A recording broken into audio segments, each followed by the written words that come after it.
Here is a simple rewrite of the provided script. I kept changes minimal, mostly smoothing phrasing for natural flow, removing a few small repetitions, and improving sentence rhythm, while preserving nearly all the original wording, structure, tone, key details, and meaning. The content remains extremely close to your input. Approximate word count: 3,800 words. If you are over 60 and living with burning feet, numb toes, electric tingling, or an unsteady sense of balance, what you are experiencing is not a mystery of aging. It is the predictable outcome of a biological environment that has quietly shifted over time. Most people are told that peripheral neuropathy is simply something that happens as nerves wear out, as if the nervous system were a mechanical object destined to fail on schedule. Others are told it is genetic, implying there is nothing to be done. And many are told, directly or indirectly, that treatment is limited to managing pain and learning to live with decline. What almost no one explains is that nerves do not deteriorate randomly. They respond to chemistry, they respond to blood flow, they respond to the metabolic signals they are exposed to every single day. When those signals become hostile, nerves suffer. When they stabilize, nerves often surprise us with how much function they can retain.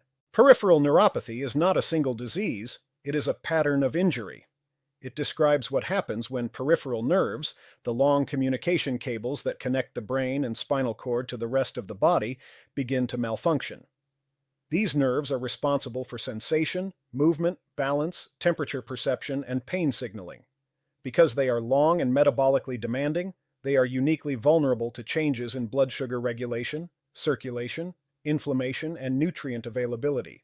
This vulnerability explains why symptoms often appear first in the feet and hands, the areas farthest from the heart, and most dependent on tiny blood vessels for nourishment.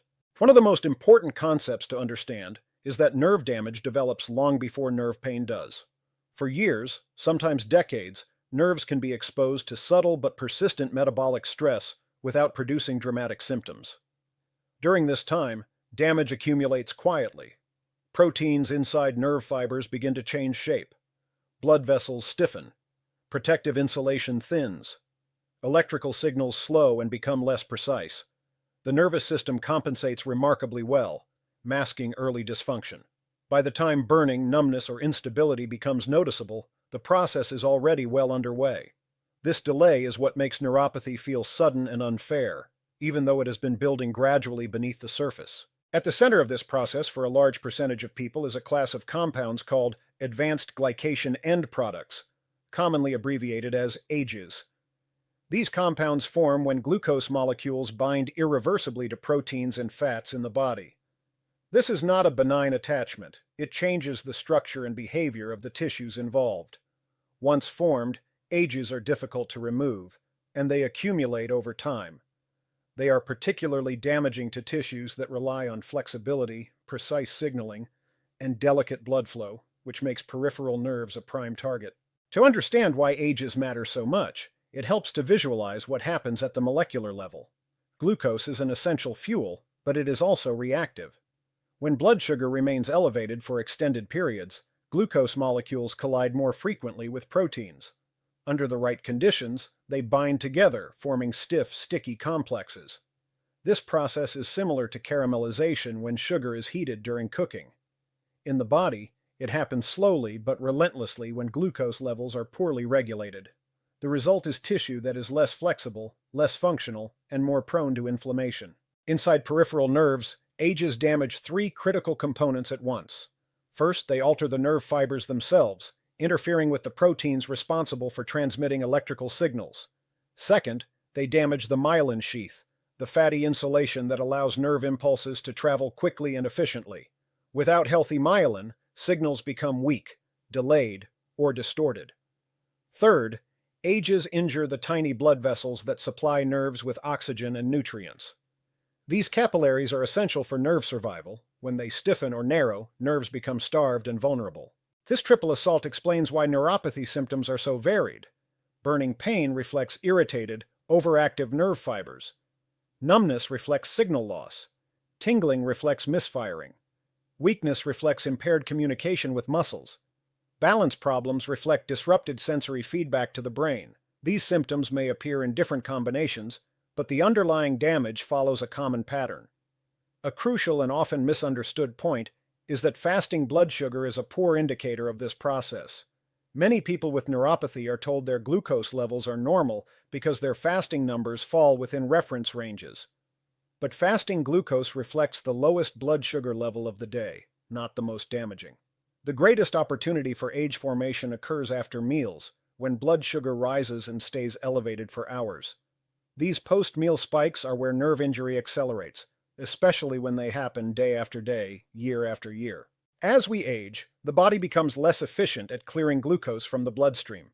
Muscle mass declines, insulin sensitivity decreases, and glucose remains elevated longer after eating. This does not mean aging causes neuropathy. It means aging reduces metabolic resilience. When combined with modern eating patterns, frequent snacking, late-night meals, and processed foods, this reduced resilience creates the perfect environment for age accumulation. Vitamin B12 plays a critical role in this story because it is essential for nerve maintenance and repair. B12 supports myelin integrity, DNA synthesis in nerve cells, and the detoxification pathways that help neutralize metabolic byproducts. Unfortunately, B12 absorption declines with age, and it is further impaired by common medications such as acid suppressants and metformin. When B12 levels fall, nerves lose one of their key protective mechanisms. Damage that might have been repaired instead accumulates. What makes this particularly problematic is that standard blood tests often miss functional B12 deficiency. Levels may appear normal while being inadequate for neurological health. This disconnect leaves many people vulnerable without realizing it. By the time symptoms appear, deficiency may have been present for years. Another underappreciated contributor to neuropathy is dietary age intake. AGEs are not only produced inside the body, they are also consumed. Foods cooked at high temperatures, especially those that are grilled, fried, roasted, or browned, contain large amounts of preformed AGEs. These compounds are absorbed into circulation and add to the body's overall burden. This means that even people with relatively stable blood sugar can accelerate tissue damage through cooking methods alone. Lower temperature cooking techniques significantly reduce this exposure. Inflammation acts as an amplifier once nerve damage has begun. AGEs activate inflammatory pathways that keep nerves in a state of chronic irritation. This is why symptoms often worsen at night, when circulation slows and inflammatory mediators linger. It is also why neuropathy frequently disrupts sleep, creating a vicious cycle. Poor sleep worsens insulin resistance, raises stress hormones, and increases post-meal glucose spikes the following day. This fuels further age formation and inflammation, which then worsens sleep again. Movement is one of the most powerful tools for interrupting this cycle. Muscles act as glucose sinks, absorbing sugar from the bloodstream after meals. Even brief periods of walking can significantly reduce post-meal glucose levels. This is not exercise for weight loss or fitness. It is metabolic regulation. Regular movement reduces the raw material needed for age formation and improves circulation to nerves. Strength also matters. As muscle mass declines, glucose clearance worsens. Gentle resistance training helps preserve muscle tissue, improving metabolic control and indirectly protecting nerves. This effect is often underestimated because it works quietly, in the background, rather than producing immediate symptom relief. Hydration supports circulation and metabolic clearance. Dehydration thickens the blood, reduces capillary flow, and concentrates glucose. Many older adults unintentionally limit fluids, which subtly worsens nerve vulnerability. Consistent hydration supports vascular health without requiring drastic changes.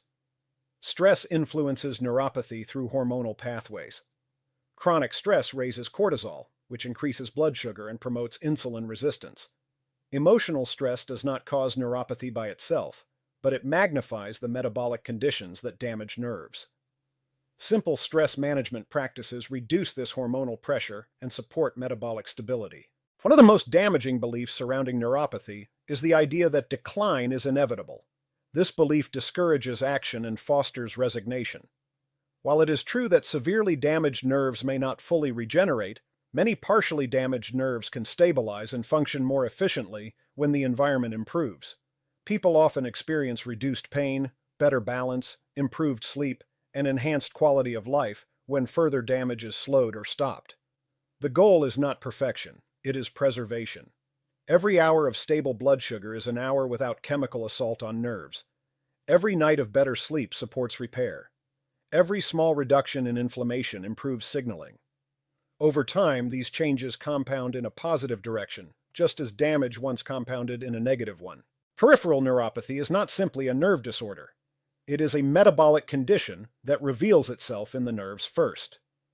Understanding this reframes the condition from an unavoidable fate to a manageable process. It shifts the focus from chasing symptoms to stabilizing the underlying environment. This shift does not promise miracles, but it offers something more reliable: control. And control changes everything. So as people begin to understand that peripheral neuropathy is rooted in long-term metabolic strain rather than sudden nerve failure, another realization often follows. The nervous system is not isolated. It exists in constant conversation with every other system in the body. Blood vessels, muscles, hormones, the immune system, and even the digestive tract all influence whether nerves remain resilient or become fragile. This interconnectedness explains why neuropathy rarely exists alone. It often appears alongside fatigue, poor sleep, digestive changes, balance problems, or subtle cognitive fog. These are not separate issues. They are different expressions of the same underlying instability. One of the most overlooked contributors to nerve damage is chronic post-meal hyperglycemia that never reaches the threshold of diabetes. Many people live for years in a metabolic gray zone where blood sugar spikes higher and stays elevated longer than ideal, yet still falls within acceptable lab ranges. During this time, ages accumulate quietly. The absence of a diagnosis creates a false sense of security. People assume that if something were wrong, it would have been flagged. But neuropathy does not wait for a label. It responds to exposure. The nerves do not care whether a number crosses an official line. They care about how often they are bathed in damaging chemistry. The body's ability to clear glucose depends heavily on muscle tissue. After eating, insulin signals muscles to absorb glucose and store it as glycogen. When muscle mass is reduced, this clearance system becomes less effective. Glucose lingers in the bloodstream longer, increasing the opportunity for glycation reactions to occur. This is one of the reasons neuropathy risk rises with age, independent of body weight. Even individuals who appear lean and healthy may have lost significant muscle mass over time, especially if they have not engaged in resistance-based activity. This muscle-glucose relationship also explains why physical activity has such a pronounced effect on nerve health, even when diet remains unchanged. A short walk after meals, repeated consistently, can reduce the height and duration of glucose spikes. Over months and years, this reduction translates into fewer ages, less inflammation, and improved circulation. The effect is subtle in the short term, but profound over time. It is one of the rare interventions that addresses cause rather than consequence. Another system deeply involved in neuropathy progression is the vascular system. Nerves depend on an intricate network of microscopic blood vessels. These vessels are highly sensitive to glycation and oxidative stress. Ages stiffen vessel walls, reduce nitric oxide availability, and impair the ability of blood vessels to dilate in response to demand. This results in chronic low-grade ischemia, particularly in distal nerves. The feet are affected first not because they are weaker, but because they are last in line for blood supply. This vascular component explains why symptoms often worsen in cold environments or at night. Reduced circulation amplifies nerve dysfunction. It also explains why smoking, even years in the past, increases neuropathy risk. Smoking damages blood vessels in ways that compound metabolic injury. The nervous system remembers these insults long after exposure ends. Inflammation weaves through every stage of this process. Ages activate receptors on immune cells that trigger inflammatory cascades. These cascades increase oxidative stress, damage mitochondria within nerve cells, and further impair insulin signaling. Inflammation becomes both a result of damage and a driver of further injury. This feedback loop is one reason neuropathy can accelerate once symptoms appear, even if lifestyle remains unchanged. Sleep is one of the few times the body prioritizes cellular repair. During deep sleep, inflammatory signals decrease, insulin sensitivity improves, and growth factors support tissue maintenance. When neuropathy disrupts sleep, this repair window shrinks. Over time, Insufficient restorative sleep worsens metabolic control and accelerates nerve damage. This bidirectional relationship explains why improving sleep quality, even modestly, can have outsized effects on symptom stability. Late-night eating is particularly harmful in this context. Consuming food close to bedtime raises blood sugar during hours when insulin sensitivity is naturally lower.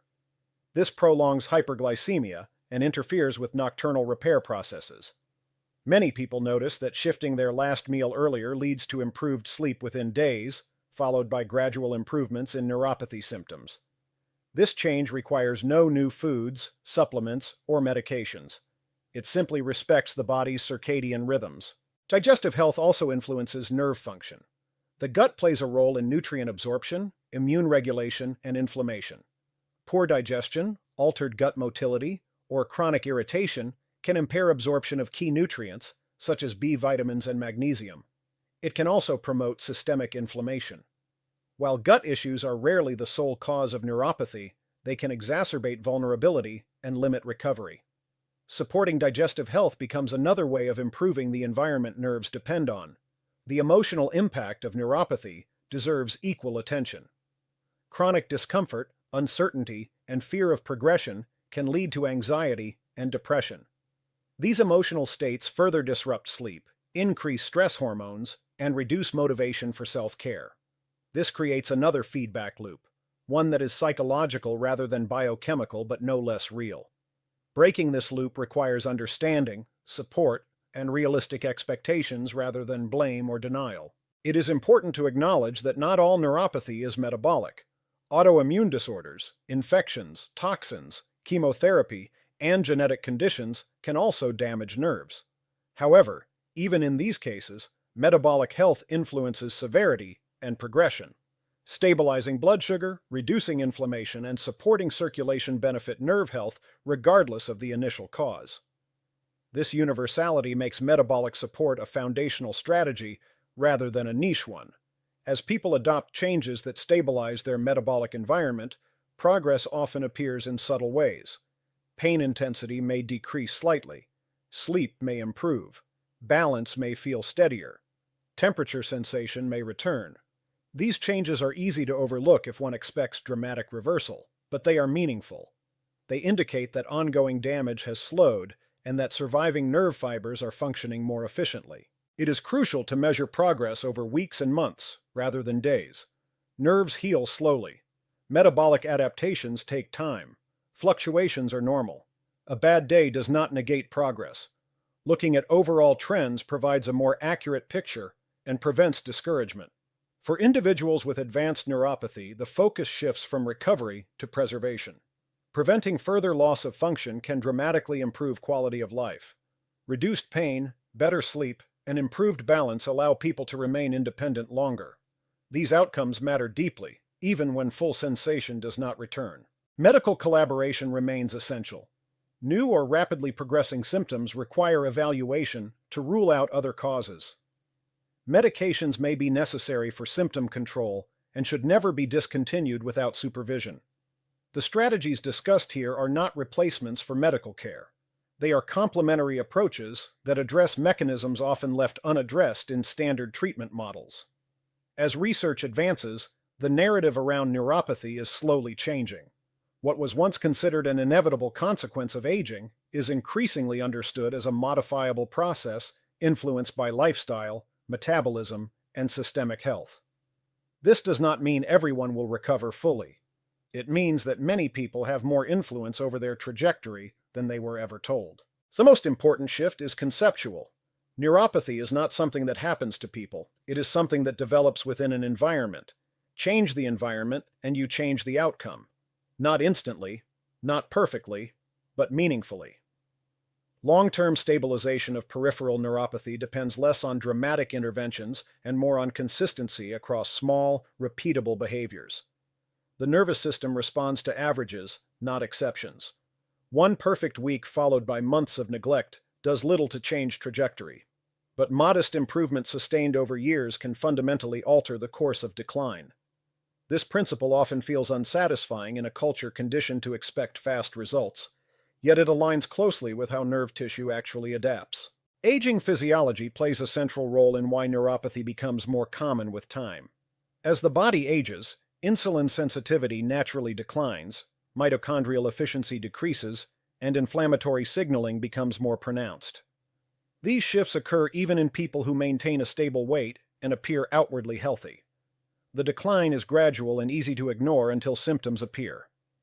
Understanding this process reframes neuropathy not as a sudden failure, but as the cumulative result of decades of subtle drift.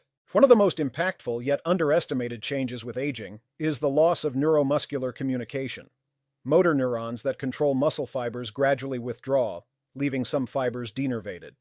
The remaining neurons compensate by branching to reinnervate abandoned fibers, but this compensation has limits. Over time, the quality of movement declines, balance becomes less precise, and the feedback loop between nerves and muscles weakens.